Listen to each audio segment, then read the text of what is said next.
The Twilight saga never quite justified Jacob and Renesmee's imprinting storyline, but actor Taylor Lautner is nonetheless right to say that the pair most likely stayed together judging by the franchise's lore. There is a lot of creepiness hiding under the PG-rated surface of the Twilight saga.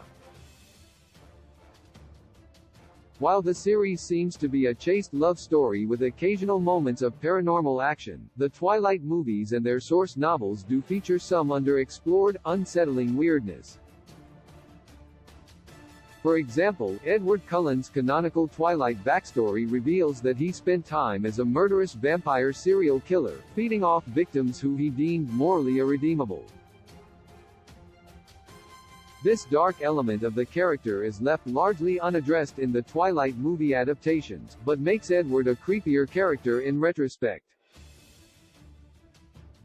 Similarly, although the infamous imprinting scene between Jacob Black and Renesmee Cullen is weirder than series star Taylor Lautner thought, the actor is correct to note that it essentially binds the character to Jacob in her future. In an interview for Breaking Dawn Part 2 around the time of the release, Lautner stated, "It's important for me to keep in my mind that it's as simple as a lifelong bond. It's not nearly as creepy as everybody likes to joke," and then said he assumed that Jacob was happy ever after with Renesmee because that's where I left off. The actor wasn't necessarily on the money when he said that Jacob imprinting on the newborn Renesmee wasn't creepy, as the plot point is still one of the most discomforting ways that an author has ever closed off a love triangle.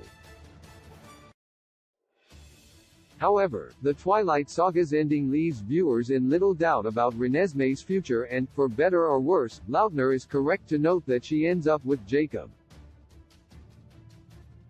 Why Jacob imprinted on Renesmee? It is hard to see why Jacob imprints upon the newborn Renesmee in Breaking Dawn and the novel's movie adaptation, although the twist appears to have been seen as the best way for the author, filmmakers to get around the Team Jacob, Team Edward divide.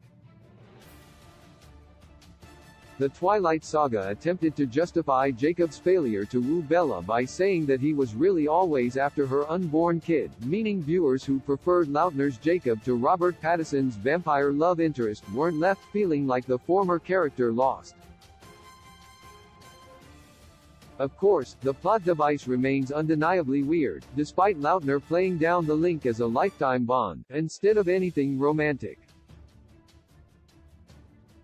However, the Twilight movies don't seem to think so. While even a non-romantic dynamic is a strange one given Jacob's romantic subplot with Bella created his bond with Renesmee, the series doesn't establish Jacob and Renesmee's bond as familial in nature. Indeed, Jacob's joking question as to whether he should start calling Edward Dad seems to suggest it may well be a romantic relationship when Renesmee gets older. As if to underline this, the only mention of Renesmee's fate in the canonical Twilight Guide states that she sees Rosalie, Alice, Jasper, and Emmett as her aunts and uncles, but doesn't mention her viewing Jacob in similarly familial terms. The same guide does note that Renesmee enjoys hunting with Jacob, meaning Lautner's assumption that the pair are destined to end up together in the world of the Twilight saga seems to be well grounded in the lore of the Twilight franchise. As such, Jacob and Renesmee's fate appears to be exactly as Taylor Lautner said, according to the Twilight saga.